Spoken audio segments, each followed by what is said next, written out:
ચાલો ગુજરાતના આંગણવાડી વિરોધની વાત કરીએ, જે હવે ચરમસીમાએ છે. આ એક મોટો સવાલ છે, જેનો જવાબ હજારો કાર્યકરો અને સરકાર શોધી રહ્યા છે. આંગણવાડી કાર્યકરોએ વિધાનસભા ઘેરાવનું અલ્ટિમેટમ આપ્યું છે. આ કોઈ એક બે દિવસની વાત નથી. વર્ષોનો સંઘર્ષ હવે નિર્ણાયક તબક્કામાં છે.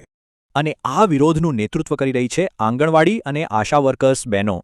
તાજેતરની હડતાળમાં 1 લાખથી વધુ મહિલાઓ જોડાઈ હતી. આ સંખ્યા નાની નથી.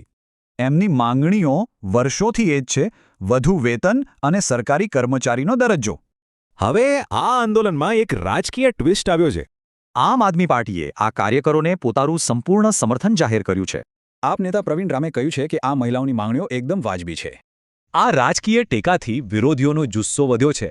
હવે નજર સરકાર પર છે. તો સોમવારે 2 જ શક્યતાઓ છે.